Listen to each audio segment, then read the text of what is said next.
Welcome to Oberammergau, an underrated gem of a town nestled in the quiet Bavarian mountains. Let me show you around.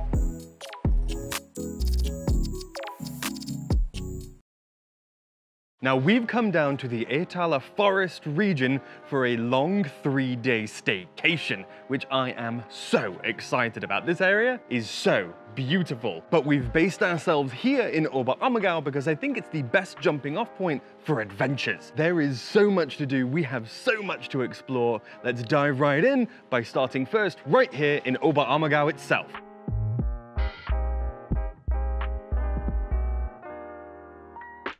The shopping scene here is genuinely fantastic. If you're a tourist and you want something quintessentially German, you can probably find it here. However, we all know that I'm not too much into buying things on vacation, so there's nothing that's really calling my name. However, the store that I'm enjoying window shopping the most, all these crazy wooden carving stores. They're beautiful, but rather expensive. I said they had good shopping, not cheap shopping. They even have not one, but 2 Käthe Wohlfahrt Christmas ornament stores here, which is pretty cool. And unfortunately, I can't film inside, but it is climate controlled. So on a hot day like this, I'd recommend you go in and see some baubles. If you've seen my video in Rothenburg ob der Tauber, then you already know all about this incredibly famous Christmas store. And if you haven't, well, you should go watch that one after you're done with this video, of course. Oberammergau also has some of the nicest muraled buildings I've seen in all of Bavaria. This one is my favorite, but there are plenty more. And I love this. On one of the main streets, they've raised some bollards out of the road, meaning no cars can come here, turning into a real pedestrian paradise. This well is incredibly cool because it commemorates Oberammergau's true claim to fame, the Passion Play. You see, according to legend, back in 1634, during the ravages of the Black Death, a villager fearing for his family made a plea with God that if the town would be spared, that forevermore they would host a Passion Play in his honor every 10 years. A tradition that continues to this very day. Give or take a few breaks here or there, but overall it's quite a good record. Frankly, I can't think of too many other places on earth with quite that story. It really is very special, and the Passion Play is a highlight of so many people's bucket lists. So if that sounds interesting to you, you need to look into it, because it is pretty damn cool.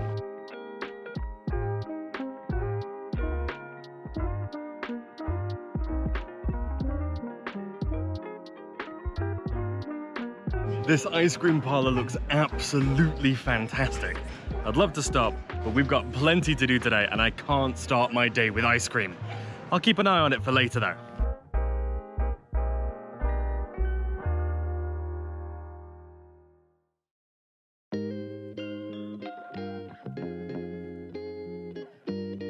Now, as much as we've loved Oberammergau, there is still, however, a lot more to see in the region. There are so many tiny towns dotted all about. I need to see as many as I can on this little 3-day staycation. So how about we leave the town, let's get some exercise, and do perhaps one of my favorite things in the world, walking between 2 towns. Leaving Oberammergau and heading towards Unterammergau.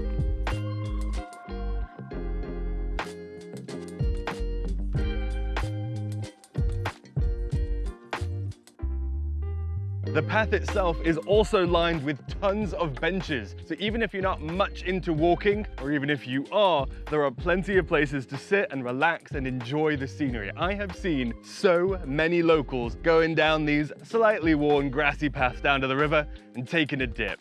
It's just so active, everyone's out here having an amazing time. Me too.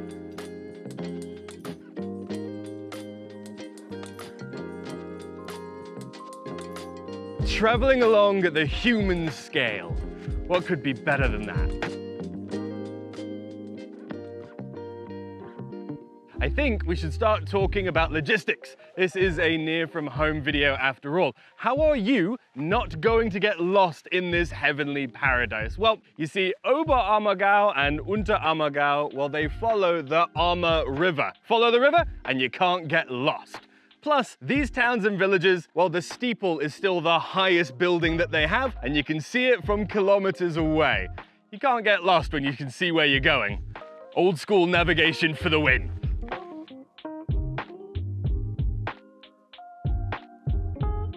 That all being said though, this is a bit more of a bike trail, if we're being completely honest. I love it because I love walking between towns and you can't stop me, but for you at home, I might say a bike would be the best option. However, if you want to arrive at Unterammergau with me, but you're not in the mood for the exercise, you can also take the bus and the train. So don't let me catch you taking a car here. I think it would be overkill for Oberammergau. There's so many ways to travel around.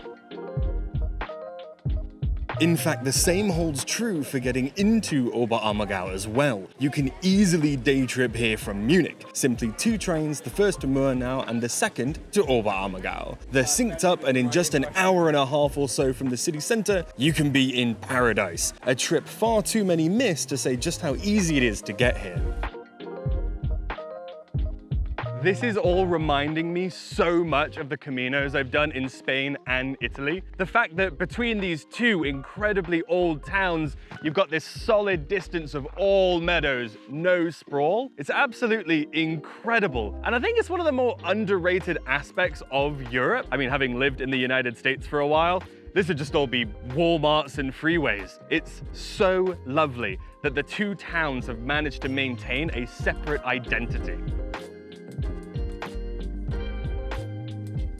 So I just found something really cool. Apparently there are beavers all throughout this area, and I think I see a sign of one right now. I think the beaver stripped all of the bark away and started gnawing and was like, I'm not feeling this tree.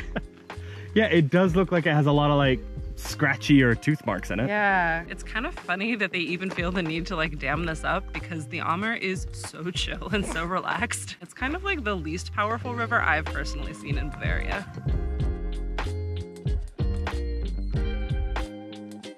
And Germany being Germany, this will not just be any old walk. There are still going to be plenty of benches, plenty of trash cans to keep things clean, and most importantly, a little spot for wellness. However, there's so much wellness to be had in this region, I think I might just produce yet another video here on this 3-day weekend, all about going to a sauna, relaxing on sunbeds, and maybe even getting covered in mud. You'll need to subscribe and come back in a couple of weeks if you want to see that though. For now though, let's take a seat, fly the drone, and relax. This might be the most beautiful and comfortable drone ride I've ever taken. Oh, I can see what you're talking about. There's the steeple, that's where we're headed. That's where we're going. Awesome. We are almost there now. This walk has been just so fantastic. The rolling hills all around. You do need to come out here. This area is genuinely really special, and I cannot wait until tomorrow. So make sure you subscribe if you haven't, because tomorrow for me, maybe a week or so for you, we're gonna be renting bikes and getting out into the forest itself. That is gonna be a damn good ride. But now, back to walking.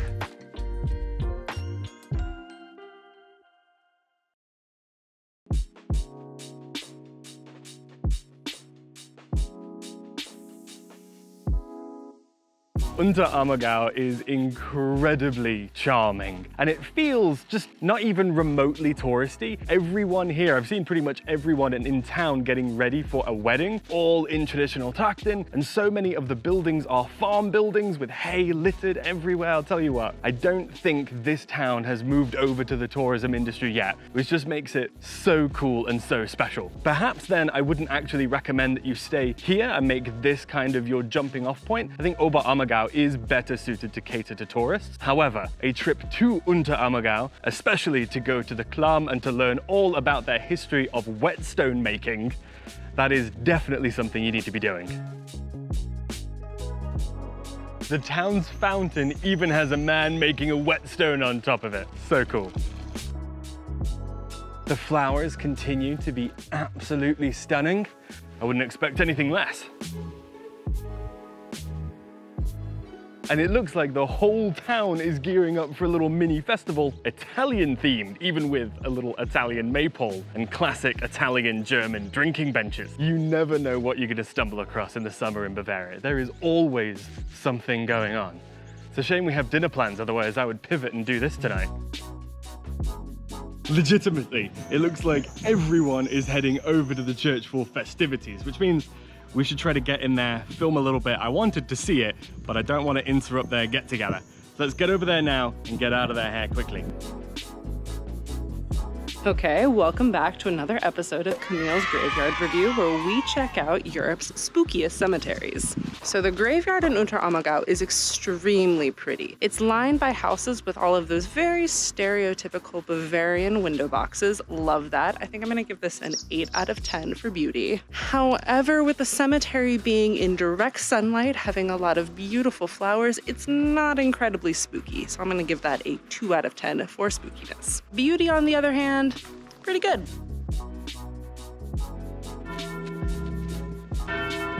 Don't worry, we managed to finish filming before everyone arrived and the bell started ringing. I don't know, she was in the prettiest dress so far. And she was showing up last. It's definitely the bride. If I were the bride, I'd be mad if that was like,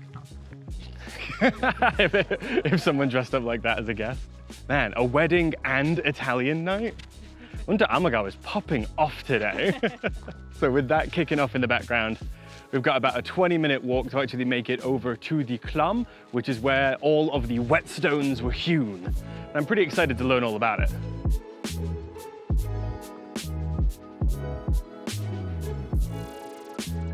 Look at all the baby cows! Oh, they're so small, they're cute! We're gonna need to break out the zoom lens for this. The wide angle's not gonna cut it. And just like that, the town has melted away behind us. Didn't take long to walk through it. And now that it's getting to about the hottest part of the day, I am excited to get into that gorge. I hope it's cooler in there.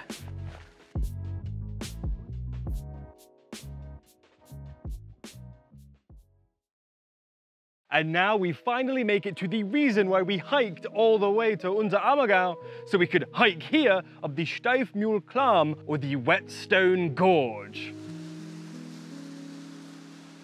This place gets magical really quickly. And on such an incredibly hot day, I must admit, it was starting to get to me. But getting inside the gorge with the rushing water and the cool breeze, I feel fantastic.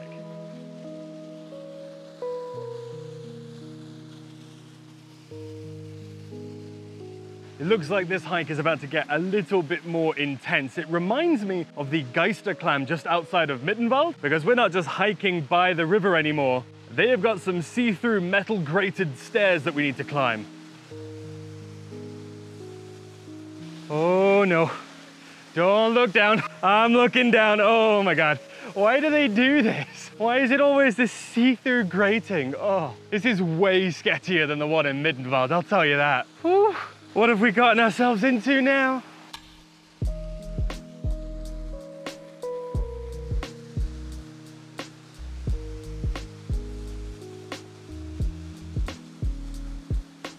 Obviously, this gorge is beautiful. I've said that enough. What I'm loving the most about this hike, though, is the history I'm learning along the way. As obviously, I've talked about whetstones a little bit, but why? Well, this valley is a quarry for, as they say, some of the highest quality whetstones in the world. From London, Paris to Vienna, all across the major Western world, whetstones from this valley have been found there. Not only that, though, but the power of this river was harnessed via water wheels to manufacture them here too, which is really quite incredible when you think about just the little farming village we walked through, and yet somehow through the wonders of geology, the sharpest knives and swords in the West, well, they can thank these stones.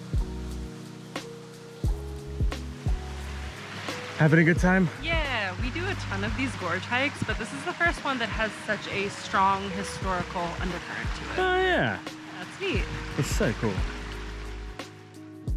They still have some of the old masonry sheds laying about, which I believe they do demonstrations in, but mostly for school kids on school trips. There's even a water wheel back here, fed by this wooden aqueduct. Water-based engineering. This is fantastic.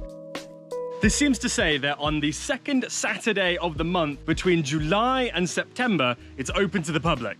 But that's pretty difficult scheduling. Sadly, I'm not here for it. This has been such an easy recommendation to make. I've absolutely loved it. It's not particularly long, which is perhaps quite good for you out there. Maybe only 45 minutes, an hour, if that. And it's just stunningly beautiful. A lot of fun with all the rickety grates and, I mean, the history about whetstones. So all in all, I'm so happy that we hiked our way to Unterammergau, that we came up into the Schleifmühlklamm. But now though, I don't want to walk back. And the bus is leaving in about 40 minutes. We need to get back down to the train station and go home the easy way. I am starving. Maybe we should get some dinner back in Oberammergau.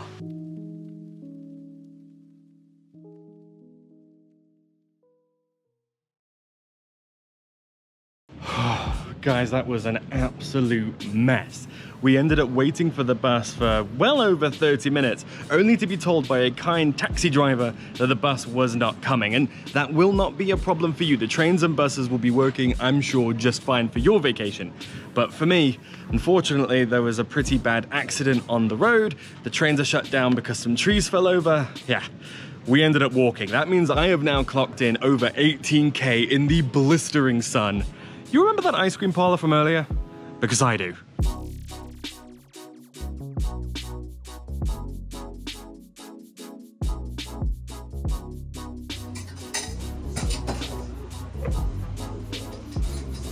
Oh no.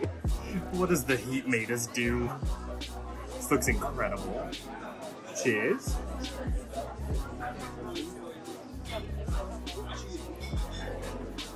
Yeah, that tastes how it looks.